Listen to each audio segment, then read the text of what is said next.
Congress close to a coronavirus deal that includes stimulus checks.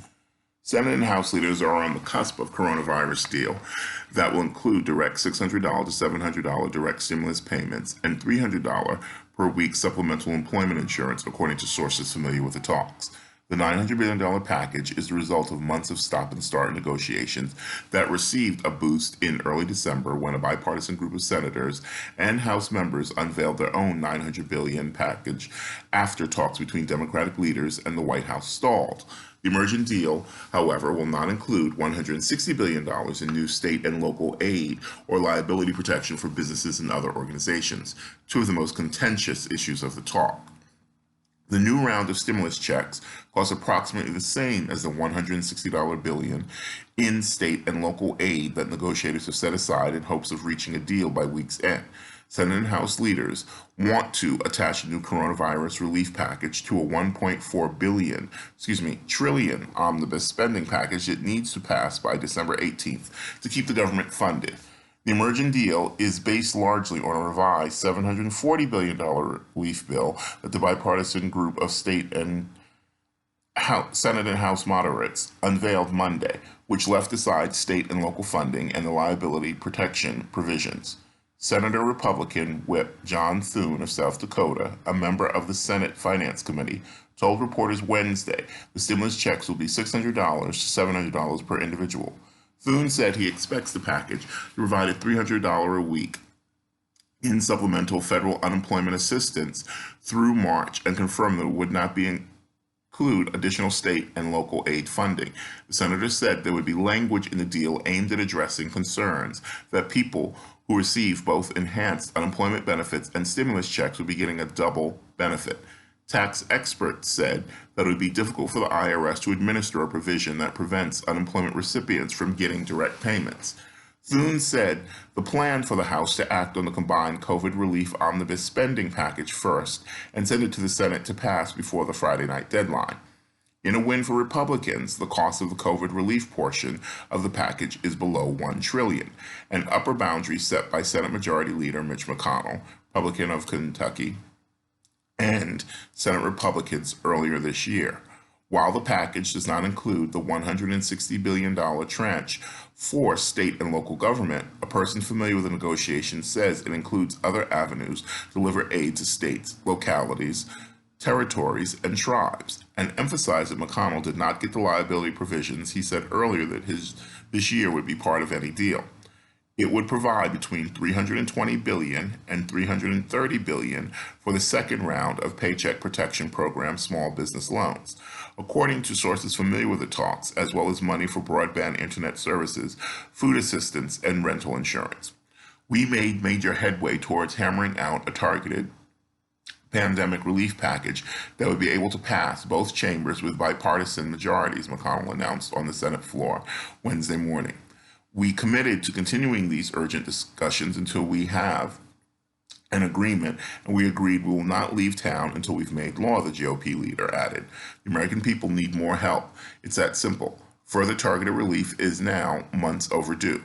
A GOP aide said Republicans offered to provide state and local governments with an extra $90 billion to be distributed through the Federal Emergency Management Agency, FEMA. THUNE said, I think they're trying to help the states out in other ways, but said it's hard to say whether GOP lawmakers will agree to the extra support for state and local government, which has been a controversial issue among Republicans. If it's simply a way of disguising money for state and local governments, we'll have a lot of opposition, he warned.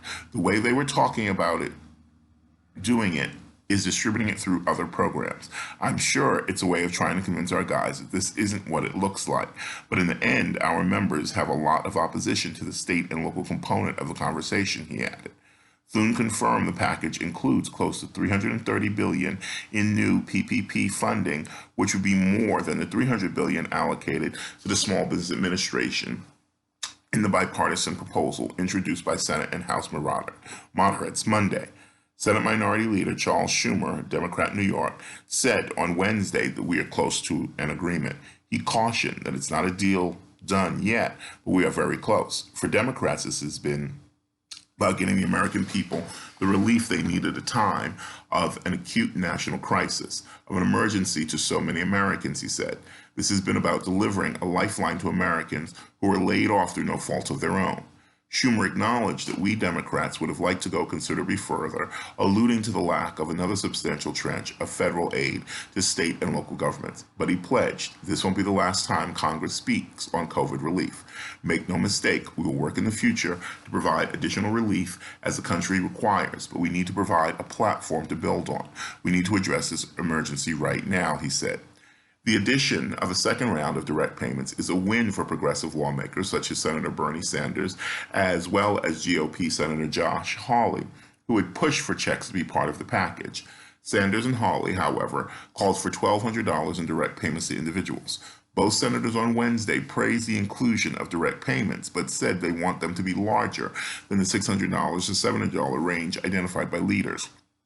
I'm proud of the progress that we've made, Sanders said. I'm going to continue to fight for more because people are in trouble right now and they need help, but it's a good start.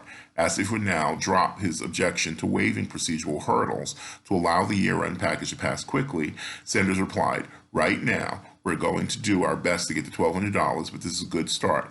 Hawley said it's progress, but caution, it's not the level I think it should be. A new round of stimulus payments is also expected to help secure President Trump for the deal. The White House last week had proposed direct payments of $600 per adult and per child, which analysts estimate would cost about $100 billion. This information comes from the Hill online website, news website. Julie Grace Brufke and Naomi Jagoda contributed to this report, and this was updated at 2:18 p.m. on December 17th, 2020. As always, I'm Kyle Phoenix, and this has been a little supplemental thing that I wanted to add to our videos and to our Facebook stuff and Twitter and things because it affects so many people. Thank you. Have a good day. As always, you can email me at kylephoenixshow@gmail.com, and the Kyle Phoenix Show comes on Thursday evenings at 11:30 p.m. Eastern Standard Time in North America.